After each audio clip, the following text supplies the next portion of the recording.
cheap off the rack stuff you can throw on. Might just save you when you need it. So yeah, I'll definitely make sure that happens, Max, whenever I'm in town. Anyway, we seem to be live, everybody. So welcome everyone to one of the things I love to do more than anything in the world, which is to talk to recruitment tech entrepreneurs and learn about how they see the world and learn about their founder journey. And the reason I think why I enjoy these conversations more than anything else is simply because I think they're unusual people. I've not had a conversation. Don't be offended, Max. I've had 44 conversations with recruitment technology entrepreneurs to date. And I can say different types of people, huge amounts of personality types, but all of them have just got amazing stories to tell. Because I think it does take something unusual to say, you know what, I've got a problem with how recruitment's working. I'm going to go ahead and, rather than just complain about it and just go back to business as usual next day, you actually go back and think, I'm going to do something about it. I'm going to create a company. I'm going to do something. So the people that are on this type of conversation really are fantastic. Anyway, before we kick off, I just want to make sure that we are broadcasting this in the right way. So I hope we're going live on LinkedIn. We are indeed. So if you're watching this on LinkedIn, hello. Great to see you. And we should be broadcasting live on also X, Facebook, and different places, as well as, of course, on Crowdcast. So, okay, I seem to be going live there. Let's introduce our guest for today. It's everyone's recruitment personality of the year. It is Max Armbruster, CEO of Talkpush.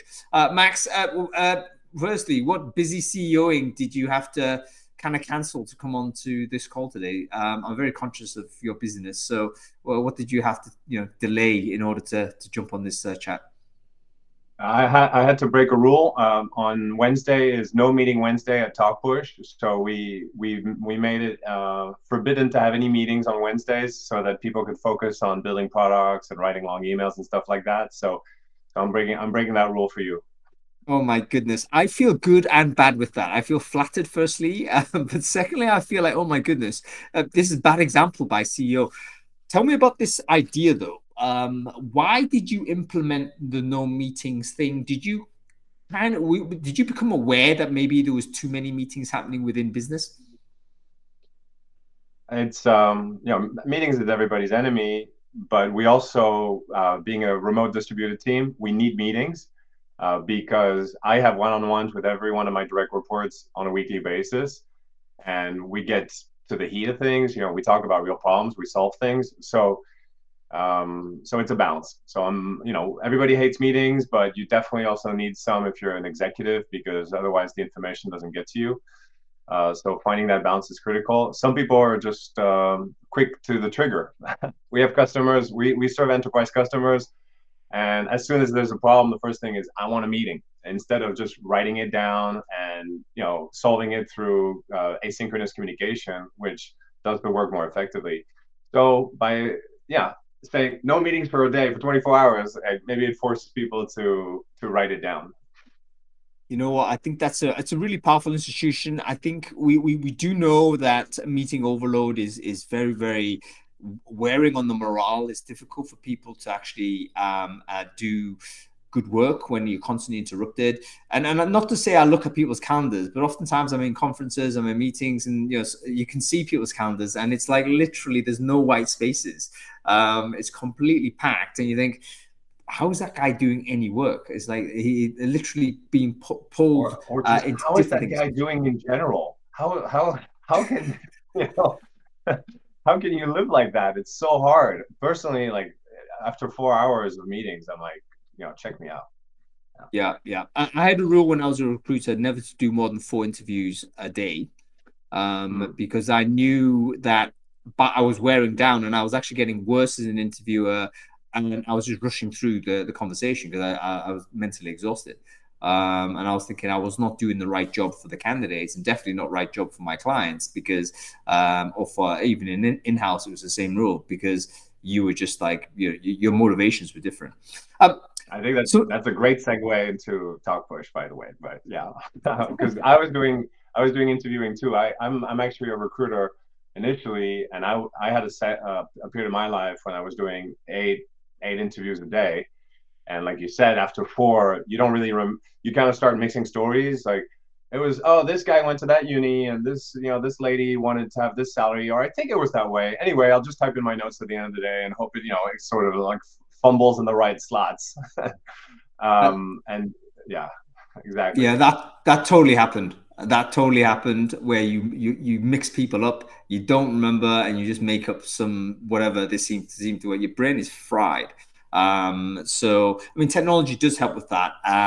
But let's talk about sort of your journey. Starting off as recruiting. I mean, look, there's loads of people start in recruiting and they never leave it. What was the point where you thought, actually, I need to do something about this? Was there a moment or an incident that you can recall to say, you know what, I need to launch this product or I need to start a business? It was not a moment. It was a gradual. It was an accident, and it wasn't a aha moment. It was gradual. I started doing these interviews. I put them on an Excel sheet. Then I moved to Taleo as my ATS, and then with my co-founder at the time, we launched. We created a software for ourselves. We had sort of a homegrown ATS, and when it was stable and good enough, we started selling it. And when I started selling an ATS, it just seemed to me like there was a more high value work that I could be doing than obviously interviewing, so because it's more scalable. So it just seemed like a path to having a bigger impact in the world and a bigger impact on my wallet one day. Yeah, yeah. And That was the beginning. But there was something just quite amazing when you're not an engineer and you ask an engineer to build something, it actually comes back to you semi-workable and usable. It's a moment of creation, and once you've experienced that, it's very empowering, and you kind of never want to leave it. Yeah, it's very addictive. I had the same journey back in the workshop days. You know, it was not as an idea that was ever a business, but we had a chat with a few friends, and 2 days later there was a working prototype, and it was like, wow, there's people that actually know how to do this. They can make it into reality. And as you say, very empowering. And hopefully, the ability to construct software is obviously going to be democratized with the advent of artificial intelligence to a degree. So hopefully we'll have more experiences of this type, and more people will be able to build out these tools. Launching a tech startup as a non-technical founder, what would you say have you learned in that journey? What were the things that you think are advantageous being a business-focused founder compared to disadvantageous being that type of skill set? I'd say I wouldn't really be able to speak about the disadvantages. Obviously, you need engineers. I guess at the beginning, when you want to build something fast at the beginning, it takes a while to find the technical team. But now, I've been doing Talkpush is almost 10 years old, and I have a lot of great engineers working with me. So it's kind of a long gone problem. I don't think about it anymore. But it's true in the first year or two, it was, you know, you have, as a non technical founder, you don't know who's good. So even when you find somebody who's crazy enough to give you their time, because you have to be, I mean, you're starting with nothing. If you find somebody crazy enough to give you their time, you don't even know if they're good until you've worked with them. So the beginning is kind of off to a slow start by nature. I think that's a little bit addressed by places like Upwork, where you can start to give chunks of work to freelancers who do have credentials. So there are ways around it, and I mean, yeah, I don't know anything else, so I can't tell you what it's like to be a technical founder. Yeah, But yeah. it worked well enough, and the skills of a CEO is mostly commercial skills, whether you're hiring or you're selling or you're trying to find product market fit.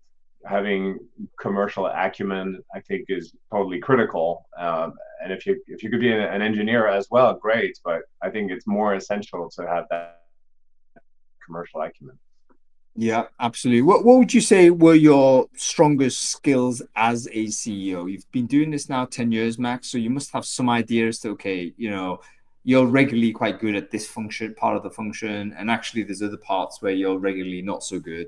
Have you done that sort of analysis, and what would you say about that? I'd say that I enjoy recruiting, sort of counterintuitively, because I created Talkpush to solve to make recruiting less painful to me and interviewing in particular.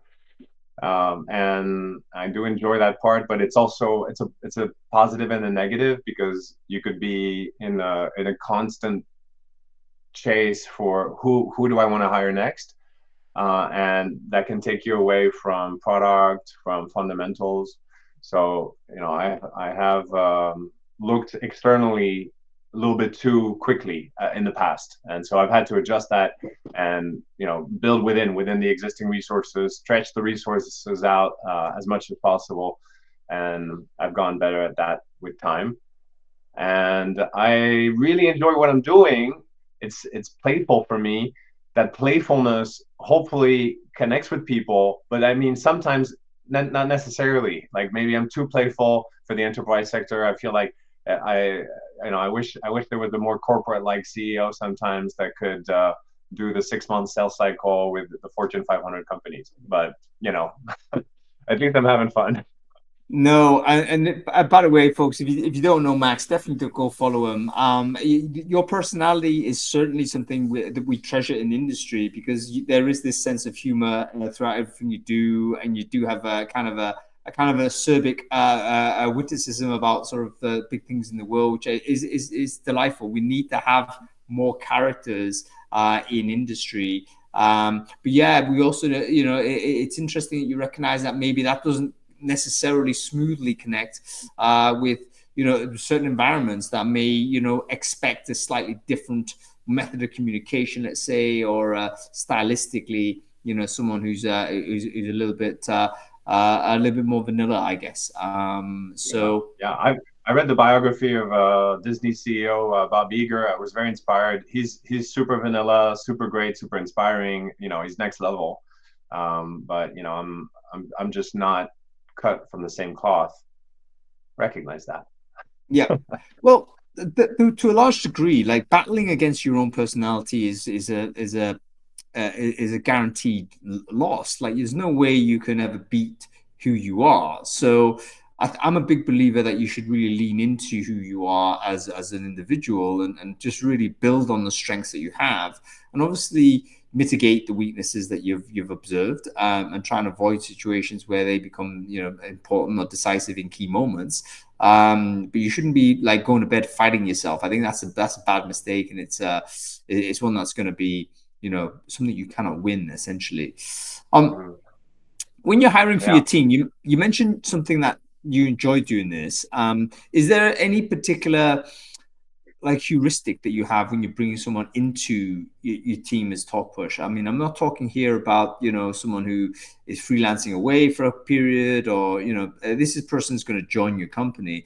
Do you have any kind of rules of thumb or any kind of instincts where you say, you know what, I need people that generally answer this question well? Or we do have a favorite interview question, which I got from Peter Thiel, which was, do you have any, I forget the word he uses, but it's a belief that you have, which is unusual, that most of your friends don't have, like something that where you're kind of swimming against the tide of most of your friends, an unusual belief, and explain why. And we asked that question to everyone who applies to Talkpush. And obviously, there's no right answer, in the sense of I'm not looking for somebody who's going to say, I don't believe in global warming, or I think work is overrated. There's no correct answer, but there is a wrong answer where somebody doesn't have the self-awareness to realize that what they think is a very common belief.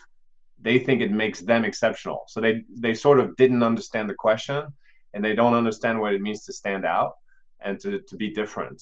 And when you're a startup, I think it's really important to have at least that amount of courage to say, here's how I'm different, because that's all you kind of have going for yourself. You're selling against companies that have 10, 20, 100 times your resources. So you need to stand out. So we've been looking for people who are not afraid to stand out a little bit and have that self-awareness where they can say, here's how I'm different, here's how I think different. People who apply for the job and answer that question in a very boilerplate vanilla way, they're not, they're gonna sort of uh, you know be shortlisted away, rejected basically from consideration. No, I do love that. And I think it's a really smart question also, because it's challenging as well. It's not something you could easily cliche it out, because if it is unpopular opinion, then presumably there's a social cost sometimes in having that. Yeah, And it may well be, something you're afraid to articulate. But it's a good one because it gets people thinking and they're not rolling out and a it's cliche. we ask it asynchronously, right? We ask it in a Q&A format, chatbot format. I think the quality of the answer is better than if we asked it live. So maybe, although I know Peter Thiel, he's a famous entrepreneur from Silicon Valley. He only hires very top-notch people for very executive roles. So when you're hiring at that level, perhaps you could ask it live. But maybe if it's to one notch below in terms of experienced folks, then you could ask it asynchronously. That's what we've been doing. Yeah, so it's a really good, really good. I'm going to integrate that into some of the questions I ask. Actually, there's an exercise I do called 20 questions, where basically I'm asynchronously interviewing community members. But I think that's got to be one of the questions that I'll sneak in there and say, look, you can choose to answer this question if you want, and just to make sure that whoever answers it feels in a safe space in order to do that. Because yeah, we need to be able to handle different opinions, even if they do kind of jar with our own kind of answers or our own opinions. So yeah, very, very interesting. Okay, Right on. cool. Moving on into sort of your own kind of, I guess, your geography, Max. You're quite well known as being like just an international person. I mean, even to this day, I don't even know. I can't even pick your nationality. I think you're French, but you call Max Armbruster for some reason. I think I knew you when you were living in Hong Kong. So you kind of moved around everywhere. Can you give us a plotted kind of path as to where you've moved, where you're from, where you moved, and what that's taught you as being a person that's actually been quite, you've lived in different places and different cultures. Thank you. Yeah, I was encouraged at a young age by my parents to travel a lot, and it's sort of conveyed into my professional existence, my life. I've lived in New York, in Singapore, in Hong Kong, in Bangkok, in Paris, in London. I lived in London from 2003 2005, in Hoxton to be exact. I live in Hoxton. We probably walked the I mean, same Clapham streets, and mate. Hoxton. Yeah. Yeah, I can't believe it. This is why, again, I like this because we probably have literally walked the same places. That's crazy, man. And now Wow. you moved to If Dublin. I heard somebody describe that kind of thing, I'd be like, what are you running away from? Are you a serial killer? Yeah, that could be one explanation. No, the truth is, I've kind of followed my instinct and followed the opportunity where it led. I've loved every city that I got into. I was really excited coming in and kind of happy to get out. I kind of got bored. So at this point, I don't really consider myself French or anything else. I'm a white flag of a white international flag of peace. And I'm happy to relocate again in the future. Though I really like my new home here in Dublin, and I think it's a great, Ireland's a great place for to start a family, which I have a young family here. So kind of every city corresponds to a different phase of my life. So you asked me what did I learn in the process? I learned that every single country says the same thing, which is, you know what, Max, here in dot dot dot, we're different than in other places. We really value relationships.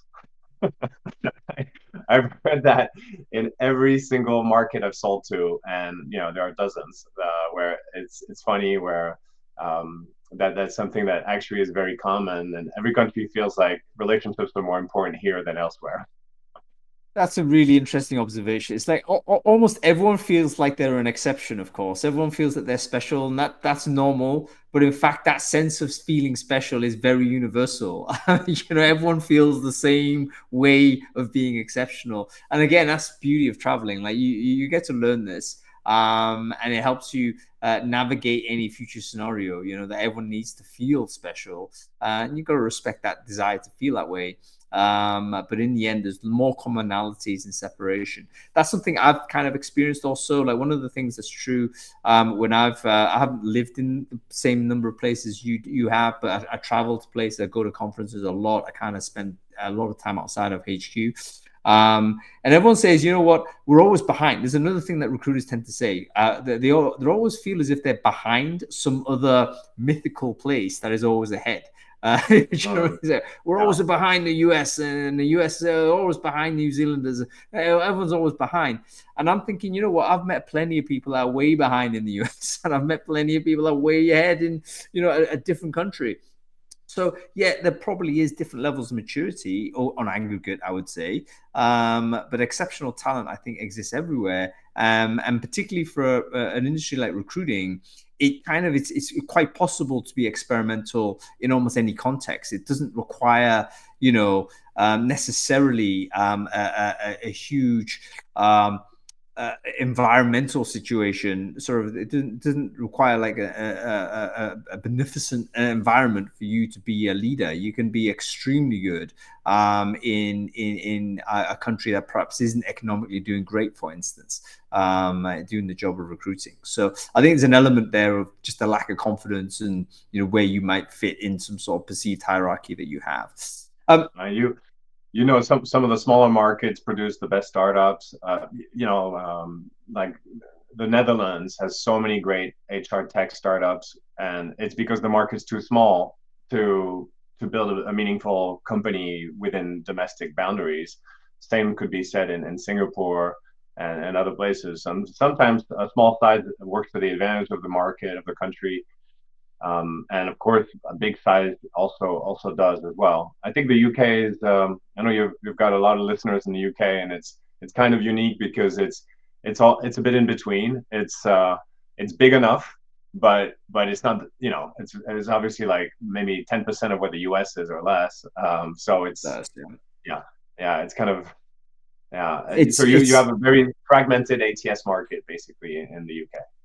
it's actually it's turned into a political issue in the UK about why UK is unable to scale software. Because the UK certainly can produce some really good startups and really amazing products, but it's often about market sizing. I mean, the journey that's been the case has been UK startup grows up and then has to go to the US, and then eventually you address a bigger market. You'll adapt your behaviors and your product roadmap to serve that market, and before you know it, you become an American company. So that's something I don't think you can necessarily. It's just simply maybe a maths problem there in terms of how many people you could directly sell to in the immediate jurisdiction that you happen to be in. Anyway, Yeah. you're about to What can say I tell something. you? What I'm thinking. I'm interested in seeing if I can sell you something and your audience something today, Hung. To break through. I hear some sort of pitch coming at me, Max. What's going on? You're desperate to say something. I can sense this.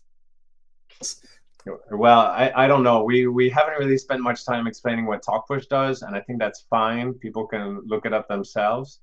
But my the first product that I launched 10 years ago, or even before that, it was an IVR, an interactive voice response system that would call candidates over the phone. And then we phased that out because it was too clunky and nobody wants to talk to an IVR.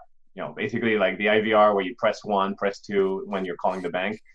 That was the first product we launched, and we had our first paying customers there, so it kind of got me going. But eventually, we phased it out. We became famous as a chatbot company, conversational AI. And in 2024, so 10 years later, we're back to go. We're ready to come back to voice, and we have now conversational AI applied to recruitment on in voice using the latest generative AI technology.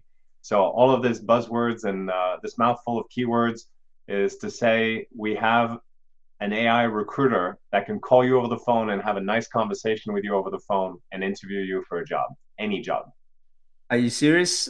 So I love this journey, like closing the loop, this very Elon Musk style journey where you started off doing X as a payments thing, and then all went all the way through PayPal into Tesla, SpaceX, and Twitter. Now it's obviously back to X again. Same thing. So you started off doing voice, and I think we all know what this is. Ever spoke to a sort of a banking service, and that no one enjoys this.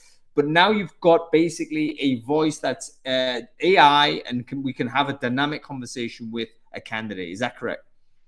That's it. That's it. And the AI can be triggered with like this. Like I could take your resume or anyone's resume and a job description, send it to the AI, and the AI does the rest. It takes the phone number out, calls the candidate, and interviews the candidate. Then records the conversation, summarizes it, gives a recommendation, even a recommendation for follow-up questions, and sends that back to the recruiter or the employer. So it's, I mean, for me, it's the holy grail of like when we were talking about, doing 4, 8, 10 interviews a day. Boy, that was painful. If you could ask a good AI to do it politely, on time, on focus, always asking all the questions, never forgetting anything, and just getting it done while you're taking a nap. That was the dream. And I think in 2024 the technology is finally ready to be launched. So I was wondering if you'd like to try it out. Try out the bots. I mean, sure, happy to chat to the bots. I mean, no Can we worries. do it on What this do I need to call? do? Sure. I see no reason why not. What do I need to do? Okay. Okay, great. Well, I here's how we do it. I need a resume with your phone number in it, and I need to send it to the AI. So I actually have this set up. I took your resume from your LinkedIn profile. I added your phone number, and I can show you on my. Can I share my screen? Yeah, you can. Just hover over your window, and there should be an option. You see my screen? You're a bit choppy at the moment, Uh, but give me a sec. I think it might come to it. yeah, yeah, yeah. Here we go. Oh, it's actually, yeah, it's at the bottom. Here we go. You can see it. Okay. Mate, don't show my number to the world, by the way. Oh, good idea. I won't. So I asked ChatGPT for a job description for a zookeeper in London. Dream job, mate. My dream job. Does it Your involve dream job, cleaning the good. stables? I want to clean out the stables. Bullet point number one. Um, Great. So now okay. I put this job description in an email, and I put your Right. resume in there with your phone number, which will not be shared with the public. Okay. And I'm sending this email now to Sam, the AI, at Hello Sam, and I'm going to click send now, and it should initiate a phone call to you on your phone. But it should Well, take like, it's it needs about 10, 20 seconds because it needs to like take your resume, look for the phone number, extract it, then call it. And then it's going to ask you questions as if you just applied for that zookeeper job. right. So I'm answering this on my phone, basically. I, Right. I hope it's going to work. I've never demoed this live before, and I Okay. hope that it calls you and that you can put it on speakerphone and share with the audience. Right. How exciting. You realize I don't actually answer my phone, but in your case, for Talkpush Sam, like the only phone call I answer is from my mother. So basically, I'm going to make an exception for you as you've made an exception for Sam, me. So it's great. actually Thank quite. you. I should ask you actually. I mean, obviously, we're going to talk about the voice itself and so on, but how did you? OpenAI obviously came with had a scandal in terms of the use of it looks like Scarlett Johansson's voice without sort of any permission. How did you negotiate? Firstly, how do you train the voice? And was there a voice actor that you paid, or how do you choose the gender? Did you do any research on that? Oh, something's happening. This is from Okay, Palo somebody's Alto, calling yeah? me. Okay. Yeah, absolutely. I'm going to shut up Let's then. go. I'm Sam, an AI recruiter from Talkpush. Am I speaking to Hung Lee? Yes. Hello, Sam. I'm happy to have the opportunity to speak with you. How are you today? Yeah, I'm doing great, man. That's great to hear. I'm doing well, thank you. I'd like to take a few minutes to learn more about you because of your recent application to the company. Do you have a few minutes to continue the conversation? Yeah, absolutely. Is this for the zookeeper job, man? Because I really need to, get involved in cleaning elephant stables and stuff. Yes, it is for the zookeeper position. This will be fun, and I'm excited to learn more about you. Let's start with this. Can you elaborate on your experience with animal care, specifically with large mammals such as elephants? Yeah. Your CV primarily highlights recruitment roles. Yeah, that's right. I mean, basically, I don't have any professional experience, but I husband animals on a daily basis. I have a lot of pets. I keep fish. I have frogs. I'm looking at a turtle right now. Lots of things. I have to say, I haven't taken care of megafauna before, so maybe that's a problem. But I don't know. I mean, what's the difference? Thank you for sharing that. It's great to hear you have experience with various animals. The next question is important. The job requires a strong understanding of animal behavior, health, and welfare. How do you plan to bridge any gaps in these areas? Given your background in recruitment, Recruiting is ideal because you can practice active listening with sort of elephant behavior. So it makes you kind of very sensitive to, micro expressions that the elephant might be giving you. I hope to deploy my recruiting skills to better understand and communicate in an interspecies way. that's a unique approach. Using skills from recruiting to understand and communicate with animals shows innovative thinking. Now, this role involves physically strenuous tasks, including working in various weather conditions. Can you provide examples of how you have managed physically demanding work environments in the past?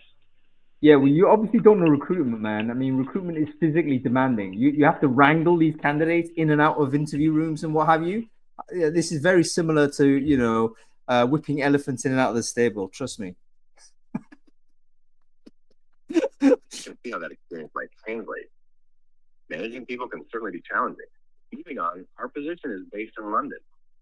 Are you currently based in London or willing to relocate for this role? Sam, I'm having this conversation sitting in London right now. So I think I'm the ideal candidate. I think the most important thing is to accelerate me to the next stage. And then, let's move to offer ASAP. That's great to hear you're already in London. Lastly, can you discuss your passion for wildlife conservation and how it has influenced your career decisions up to this point? Well, I mean, I think ultimately keeping animals in cages is the best way to keep them, keep the species alive. I mean, let's face it, they can't handle the wild environment. Elephants need to be, kept in these safe environments, and nothing better than putting them in cages, in my opinion. Thank you for sharing your perspective. I appreciate your enthusiasm for the role. This is the future of recruitment. We'll review your responses and we'll be in touch soon. It's been a pleasure to talk with you. I hope we can work together really soon. That's great, Sam. Thank you very much. Goodbye. Bye-bye. Wow. I've just conducted an interview. Is that the first ever interview with Sam the chatbot? I mean, have human beings ever gone It's through the this first experience? one in the public, the first one in the wild. Yeah. Well, no, not the first one. We have already two beta customers who are using it to hire sales associates and customer service reps. But yeah, we're in the initial tweaking stage to make the experience smoother. What did you think? I think that was very interesting. I'll be interested in the audience, actually, folks. What did you think about being interviewed? I hope you heard that. I was putting it was on speaker, I think, and I was putting it next to the mic. So I think people might have heard Sam speak. What do you think of? So let me just share my experiences of speaking to By the an way, automated. yeah, hold your thoughts for a second. I just want to show that this to the audience that this is live and real and all that. We have already the interview report from Did I make it? Sam. Let me tell you, I don't know yet. I'm gonna share with you live from my inbox. So I just got this email. You can see 1 minute ago, and I got. Oh, we got your phone number. We'll have to hide that. Here we go. And it says you lack professional experience as the zookeeper. You're informal. You lack coherence. But you did give some good examples. But you have minimal experience and your detailed. Yeah, I'm sorry. It doesn't look like you made it. You got a score of 1 out of 5. And there's some follow-up questions that are recommended here for you. So you go. Sorry, doesn't seem like you're the man for the job, Hung. I'm devastated, man. I'm sure those elephants in London Zoo are going to be devastated as well. I would have been great for those guys. Dude, that's really interesting. I mean, firstly, that's an interesting sort of experiment. My own experience, my own feeling on this. Firstly, unusual, obviously, to speak to a non-human voice, and I think we've been trained a little bit to expect it to be completely, a decision tree type of thing where you got to key pad it through and all the rest of it. So it was actually very good to hear that he was responding to what I was saying. It did seem to repeat things back to me, which is also, again, a confirmation. Classic interview, what you should do is reflect back to confirm understanding. So Sam seemed to do that very well. And it seemed to be a natural flow through the conversation. Maybe there was some, I mean, this, again, you'll get better with how the tech goes, but human conversation tends to not have any gap whatsoever between interactions, swapping interactions. We interrupt each other. We talk over each other a little bit more. So maybe Sam needs to be ruder in future. Like interject. Yeah, a little bit more pushy. Yeah, you're getting off track here, Hung. Let's focus on this. Let's focus on that. That's good feedback. Yeah. I think that's because that basically turns it into a more human experience. And we're used to, in conversation, we often do switching all the time. And what else was good? The accent was a bit weird. Obviously, you got trained to accent, but speaking from an American, sort of American voice coming in, it was like maybe that's just. We'll localize that for sure, and we have localized it for India already, and we will localize it for the UK and for every language. It's available in any language. And you need to select the right accent, right? You do realize there's accent bias in the UK. So there's certain accents everyone loves, and there's certain accents kind of everyone hates. Okay, what do you recommend I go with in the UK? Honestly, people seem to like a Scottish accent, a soft Scottish accent, like an Edinburgh accent. People seem to like because it gives a bit of personality. They tend to hate West Midlands, I'm afraid to say. So if you're a Brummie, or an East Ender, a Cockney, old school, that typically maybe good if you're hiring for pubs, for some pubs, a more Brummie accent. Yeah, I don't know. Depends. It may work. I think there's small differences. I think the very few companies have done accent sort of studies, but I believe it may have been Tripad have done one of these where they actually surveyed just people. What is the accent that you feel warmest to? And yeah, there's two that are routinely at the bottom, and it's East End Cockney basically. And Brummie, or Estuary English, they call it sometimes, unfortunately, they're just lower status. Prestige accents are higher status, etc. How I speak is obviously not high status either. Northeast is, but it's considered charming in some contexts. Sometimes a bit disgraceful, but yeah, generally quite amicable. Yeah, tell me about the gender of it. I was expecting a woman. This is my bias, because everything seems to have defaulted to a female voice. Did you program it in to say it's a man, or was that generated in some way? How did that emerge? Our customer would decide when they sign up, and they can go check out the website. We just put it up online today. Literally, talktosam.ai. And when you sign up, you could ask for a female or a male or a local accent. So we'll add that to the onboarding for new customers. We'll check what accents they want, and these voices are AI generated. You know, just like the Scarlett Johansson voice with OpenAI. I mean, it was you know generated from various samples, and we could go in a lot of different directions there. So definitely, yeah, probably go with a more Scottish one next time we call you, Hong. I prefer the Scottish accent. I tell you what, man. Thank you, Colin. Someone's already said mind-blowing technology. I'm actually pleased we demoed it because I wasn't even sure whether me holding the phone would actually, work in that way. But I tell you what, I think that this would work for a lot for that early part of the recruiting process, top of funnel. You've applied to a job. Let's have a quick chat with someone. I could have done that as I was walking around, getting on with my day. There was no need to sit down and have that conversation. Yeah, no scheduling. It's honest answers and honest questions. So And yeah, I and think that's going to be and big.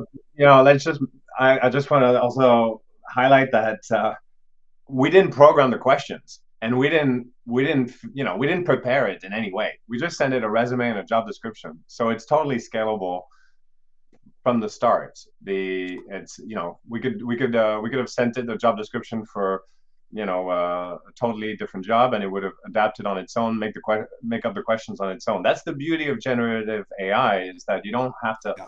hand hold and configure everything. So it's really I think it's going to change everything that we're used to doing. I know from everything we're used to getting from an ATS will be revamped using that kind of technology. So we're really Yeah, at the big yeah. Dude, generative AI. just thinking about it now. I mean, I can imagine. Let's say you have a new job, so you've got a residual database of candidates, but you have a new job that's different from the one they applied for. You could just, pump that sort of ask Sam to review the job description and all of the candidates that you've already collected, and they could actually set up a new set of calls to say, hey, here's a new job opportunity, slightly different from what you applied for 2 weeks or so ago, where you weren't successful, but kind of maybe it's worth talking about as well. So refreshing candidate database could be useful. I was also thinking about screening calls. Like when you're a recruitment agent, you usually get a junior person to go and just screen these candidates. And it's like, okay, Sam the robot could do that. Sam is not a junior person. Sam, first of all, Oh, can interview somebody technically, can is all knowing. Sam can interview any job from zookeeper to Ruby on Rails developer, can ask technical questions for that. So Sam has range. Sam is on time. Sam isn't racist. Sam's got a lot of things going for him, her, they. yeah. I was wondering what would happen with aggression. Like, let's say there might be some calls that, who is this? How does Sam handle a hostile person because they may Robot just be hater. surprised? Yeah, may just hate robots. I mean, there's probably a new ism that needs to be described now. Like, what is the ism against the robot? Because presumably there will be prejudice I have against, a feeling my that. initial customers will be trying to attract people who are not robot haters. uh, and then we'll see how it evolves. Like maybe we'll have to yeah to narrow our addressable markets to focus only on non-robot hating talent pools. Okay, listen. I mean, I think it's really interesting. I'm pleased to have actually experienced it directly. And as I say, there's people in the comments and LinkedIn there saying that was really great to see. Who do you think is the optimal user for this? Is it a recruitment agency? Is it a big corporate with lots of high volume sort of recruitment? I'm assuming it's higher volume than just episodic hiring, I guess. But I don't know. You tell me what your vision is on that. Well, episodic hiring is also very expensive for a small business owner because they don't necessarily have a recruiter or an HR team on hand. So if you're hiring one or two or 10 people every month, Like, do you want to have an HR department, or do you want to be able to outsource this part of the journey to an AI? So I think that's a good market to begin with. And then, of course, in high volume environments where the processing time is key, the fact that you can call and on demand, the AI can call the candidates anytime, 2 a.m. doesn't matter, on the weekend doesn't matter. It's there. The recruiter, I mean, the candidate can just get an SMS and say, anytime you're ready, just reply to me now, and then it gets a phone call. So that's handy in high speed environments, which is a huge is the segment of the population that I'm familiar with at Talkpush. It's retail jobs, hourly workers, and all that. And I think that'll give a good edge to employers who are hiring on competitive job markets like Indeed. All right, I've got an idea for you. Your perfect business development strategy is to deploy Sam to recruiters that are hiring high volume, but you got to introduce it in such a way to say, hi, this is Sam from Talkpush. This is a new way in which we're going to hire candidates. However, I wanted to approach you in a cold call to let you know this is the candidate experience. And I reckon you'll get people immediately thinking, all right, I'm annoyed. Firstly, how'd you get my number? But then think, hello, what's this? And then how do I get their number, Hung? How do I get their number? I'll sell them to you. No, I won't. But I don't know, man. I mean, there's got to be a way. I mean, I don't think numbers are necessarily that hard to find, but yeah, I mean, I actually don't know. This went to my mobile, I guess. But yeah, I think this could be a good way to demonstrate the service whilst doing the acquisition of the leads as well. Because you're not trying to trick the person. You're just simply saying, I wanted to demonstrate the technology to you directly. And hence this call. This may be the first time you spoke to an automated recruiter. I mean, getting a robocall is intrusive. So I was thinking maybe an SMS and then click here to start the phone call, or say yes to receive a phone call. Yeah, maybe it is, depending on location and regional specificities, I guess. But maybe this is a website. You can do a free trial demo. Hey, put your number in here. We'll delete the number, but Sam's going to call you. Something like that. Maybe a way to do it, or give them a number. I don't know whether there's a way in which people might be reluctant to give you a number to call. So anyway, folks, if you've got any ideas on how we could use the technology itself to acquire clients, I think that would be a good way to do it. It's like demonstrating the service as you're doing the acquisition.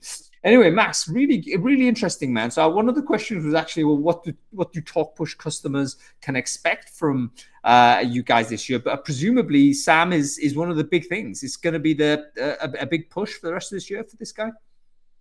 Yeah, Talkpush in the last few years has been expanding its value proposition to evaluate communication skills for candidates for pre-screening purposes, continuing what we've done in automation and conversational AI as our core strength, but we're now adding more and more assessments and language assessments. And that's also something that drove me towards Sam. Is language assessment is like 30 minutes of sitting through question, answer, question, answer, question, answer. It's a bit uncomfortable. It doesn't have a high completion rate, and people can cheat. In 2024, people cheat a lot, where they go and research their answers, and then they have a researched answer. And it's very easy to cheat and to come up with an intelligent answer by using ChatGPT and other things. So I think that Sam actually solves that problem too, because it's a phone call where the questions are just coming at you too fast. Like, Hung, you couldn't have researched the answers, right? On that interview. Dude, I like that particularly, because even if we narrow the use case to language skills, which I think is super important, particularly distributed companies, distributed organizations, remote work, etc., you got to know whether the person can communicate right there in real time. Like, you couldn't fake that. You couldn't do it. I mean, basically you have to speak to the person. And even if there was delay, you could hang up and say, call me back. But yeah. No, but even if there was delay, that could be piped into how you assess the candidate to say, look, the fluency isn't there because this person is taking 2-3 seconds to get back, and maybe they're finding some help in some way. So yeah, I think there's plenty of mileage purely on testing language capability. But also, pre qualification I think was good. I'm not sure whether you could go that deep or whether people would accept. Hang on though, Sam did generate a bunch of follow-up questions, didn't it? So it's like, okay, first call basically, and then you can make the assessment as to whether, yeah. We configured it specifically to be within 5 questions, 5 minutes or less, but we can make it longer and stretch it out, depending on the needs of the customer.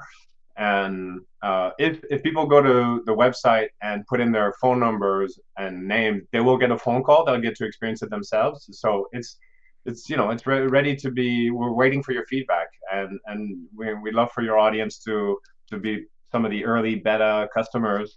Okay. I tell you what we do. What we could do is just tell everyone, because people who in work will have a work number, in which case it's not the same as like me giving you my personal number, right? The people have work numbers. I think it's a little bit more disposable, stroke safe. So it may well be that they're happy to just try this and see how it works, and then who knows? I promise we'll only call you once. I promise. That's it. Where's the T's and C's? No, but all right. What's the pricing on this? I mean, how? Because presumably the call costs money, right? So there's going to be all kinds of ways in which this is like punitive or expensive to deliver the service. So how are you going to price this per interview, I guess, or per amount of time the person's on call? It would be totally free to start and to try out. And you can start your monthly subscription by just signing up online, and you'll get free. You can do 10 interviews per month for free. After that, if you want to take a package where you're doing, let's say 20 or 30 or 40 interviews or 100 or hundreds of interviews, there's like scaling packages, but free for the first 10. And after that, it'll be the first monthly package, I think, is at less than 100 euros per month for the initial package. And that gets you, I think, 20 or 25 pre-qualifying screening interviews. Yeah, cool. I might well use it. I've got nefarious plans now that you've introduced me to this idea. I wonder whether I can start calling brain fooders this way, train it in my voice in some way in future, and then have them call. That could be done. Yeah. Yeah, I mean, because it's like I need to do it anyway, because Brain Food Live is now what, episode 265 or something. Founders Focus 44. So altogether, there's like hundreds of hours of my voice. So you could probably get that quite accurately, and just basically go out and call people, not as again, just an experiment. Say, hey, this is Robo Home, it's back. We do the next. Yeah, maybe in a few months' time we can do Founders Focus, where is Robo Hung.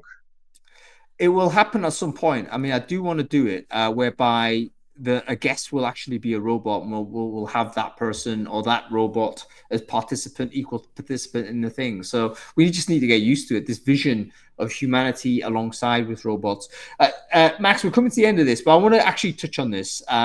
So future of work, obviously you're at the edge, you're pushing the boundary forward with technology yourself. So you're one of those people that's creating this future of work. Relationship with robots, how do you see that evolving over time? I mean, honest chat, how do you think human beings and robots will interact in the work context going forward? Robots and human beings. I'm super biased. I think through voice, and mainly through voice. I think it's so much nicer to speak than it is to type. And maybe it's because I'm the wrong side of 40, and my eyesight is starting to go. I just don't want to spend that much time on my phone. I just want to be talking to the AI. So I think that's the future, and it's much easier to like be multitasking, be in the real world, have an active lifestyle, and get your work done by just talking. So I think that's the best interface ever, and I'm so excited the time has come for it now. With the advances made in LLM latency that make it possible to have like what you experience today, it's gonna get even better. Like it's gonna get so like the interruptions that you asked for and all that. It's gonna get so much better and very fast in the next few months. So it's I think that's as close to the future vision that I can paint. Yeah, you know what? I think I love this because I agree. We don't want to be staring at more screens. It's almost the opposite of the Vision Pro experience where, you're completely like this. Actually, I'm already immersed in my own life. I don't necessarily need to dislocate into a digital space. I'm getting on with it, but I would like to actually have a conversation. In fact, I do consider me walking to places, I wouldn't say empty time, but I could certainly have conversations whilst I'm walking. And there's lots of opportunities throughout the day when, you're walking to some place, that would be actually a perfect time to do interviews of this type. And even some of the early meeting calls I had today where I had to sit down and do a laptop type Zoom, a great deal of it could have been conducted, as I'm doing other things. And that's not disrespecting the nature of the conversation. It's simply, you could have done something and still be focused. We were talking about robot hung and kind of tongue in cheek and all that, but if you have an expert in a particular domain that needs to join a group call, it doesn't necessarily have to be the actual human being. It could be an AI that represents you. Be like, oh, let me chime in. Yeah, when it comes to our infosec policy, this is how we handle this kinds of threats. Okay, done. I've done my 5 minutes on the phone call, and now I can shut up. Like instead of taking 60 minutes from a human, now you just have 5 minutes from an AI. Yeah, I mean, this is what the Zoom CEO said this, didn't he? Where he thought he basically was saying that actually the future might be an avatar will represent you in meetings, and you can just have an avatar only meeting. I can imagine that being okay, simply because that avatar would remember everything that's gone on. Even today, I had this Zoom call I was talking about. I could not remember some detail, and I've had to just dig that back up, and then I've got to now do an email to this person. Whereas in fact, a robot version of me with access of all of the tooling would not have that memory error and be able to simply deliver it. So actually, I shouldn't be in meetings. It should the only people in meetings should be robots. What a world we are heading towards, Max. Okay, listen. Let's move it on to the final part of this conversation. This conversation is coming to an end, Max. So what is it? What busy stuff are you going to be doing after the end of this call? We know Wednesday is a no meetings day. So what does a CEO do if there's no meetings, man? Like what's going on? Well, I'm gonna manage. I'm gonna look at all those requests that are coming into our website right now for Sam, uh, and I'm planning my travel. I'm gonna have a busy travel schedule in July, so I'm going to Mexico first week of July. We have a lot of customers there. Then we're gonna have a small booth for RecFest in Nebworth, and Amazing. I want to fine tune the SAM experience for all the recruiters that'll be there, That'll be and amazing. then more travel to come later in the month in Asia. So yeah, all of that. Busy summer, you know. So lots of logistics. I didn't realize you're coming at RecFest, but that's fantastic that you are. And yeah, it definitely maybe you could do something even for the people that sign up to it at RecFest. You say, hey, speak to Sam today, and you'll be able to speak to Sam forever for this price, or something like this. I don't know, Like that. but I think that RecFest is an event. By the way, folks, if you're not going, please go and grab a ticket. It's an amazing event. I do believe the summer will arrive, so don't worry about sort of the misery we're seeing right now. But it's happening in July. It is 5,000 recruiters in a park, but there's like 10 massive tents, huge amounts of people sponsoring, loads of different entertainments, brilliant talks. I'll be hosting one of the stages, and you get to interact with people like Max and test out technology of this type. So definitely make sure you get yourself to RecFest, man. Okay, fantastic stuff. Well, listen, let me leave you to your very busy schedule, Max. Wonderful to see you, by the way, and I mean that for real. And thanks for having a chat with Sam. I mean, tell him I say hi. It was a good experience. You saw it here first, guys. You heard Sam here first. So thanks, Hong, for giving me for letting her barge into our call. And breaking news, I actually failed the interview as well. So not only have we had the first sort of AI interview on live stream, but it's a first failure as well. I mean, I now need to know what my rejection email is going to be, you know? So all that stuff needs to happen. Okay, Max, listen, let me let you go. I know you're busy. Wonderful to speak to you, man. I'll speak to you soon, obviously. Okay. And yeah, we'll catch up at RecFest at the latest. And as I mentioned at the very beginning, I'll be in Dublin as well. So we'll do something there as well. That's right. See you then. Take care, man.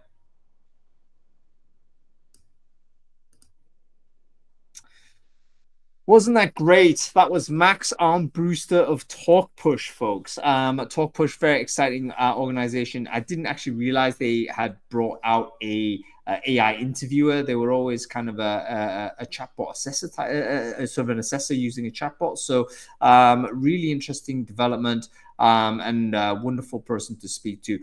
If you've enjoyed Founders Focus, make sure you follow the channel, folks. We're going to keep rolling forward. Next person up is Bob Hyman at Sapia AI. Again, another wonderful product, a great CEO. We'll be speaking to Bob next week. And actually, we've got loads of CEOs now stepping up to do this. So it's going to be probably a midweek show fairly regularly going forward. We are also on Brainfood Live this Friday, where we're going to be talking the future of job board advertising and job boards in general. How are they going to make money? It's part 2 of this mini series. We had a wonderful conversation a month or so ago. Left so much unsaid that we have to do a part 2, and that's happening this Friday. So we'll see you Friday at 2 p.m. For that. All right, everyone. Hope you've enjoyed the show. I'll see you later.